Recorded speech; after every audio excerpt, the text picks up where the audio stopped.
Hello viewers, today recipe గుమగుమలాడే veg biryani. ముందుగా pressure కుక్కర్లో కొద్దిగా ఆయిల్ తీసుకోండి.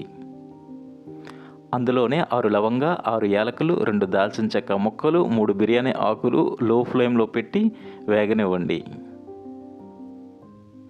ఇప్పుడు అందులో కట్ చేసి పెట్టుకున్న ఆనియన్స్, క్యారెట్ తరుగు వేయండి. కొద్దిగా అల్లం వెల్లుల్లి పేస్ట్, ఇప్పుడు అందులోనే టమోటా పీసెస్ని కూడా వేయండి. అందులో 6 పచ్చిమిర్చిని కట్ చేసుకుని వేయండి. అందులో కొద్దిగా పసుపు వేయండి, ఇది జస్ట్ కలర్ కోసం మాత్రమే. అందులో 2 గ్లాసుల బియ్యంకి 4 గ్లాసుల వాటర్ వేయండి.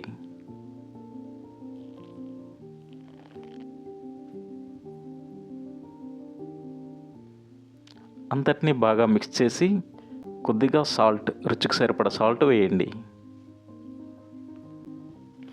అందులో ఒక చెక్క నిమ్మరసాన్ని వేయండి. కొద్దిగా బిర్యానీ మసాలా పౌడర్ కూడా. అందులో డాబర్ కివెరా వాటర్ 3 డ్రాప్స్. ఇప్పుడు అంతటినీ బాగా మరగనివ్వండి. కొంచెం కొత్తిమీర తరుగు వేయండి. మీకు వాటర్ ఎంత బాగా మరిగితే అంత టేస్ట్ వస్తుంది. అందులో 2 గ్లాసుల నానబెట్టి ఉంచుకున్న బియ్యాన్ని వేయండి.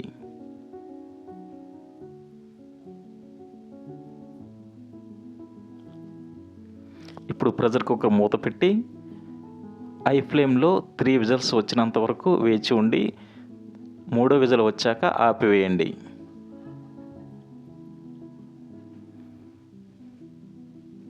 విజిల్ ఆగినాక ఒక 30 నిమిషాల వరకు అలాగే ఉంచండి. గుమగుమలాడే వెజ్ బిర్యానీ రెడీ. చెప్పా కదా ఫ్రెండ్స్, మీకు పసుపు వేస్తే పసుపు కలర్లో వస్తుంది. అదే మీకు బిర్యానీ వైట్ కలర్లో కావాలనుకుంటే పసుపు స్కిప్ చేయొచ్చు.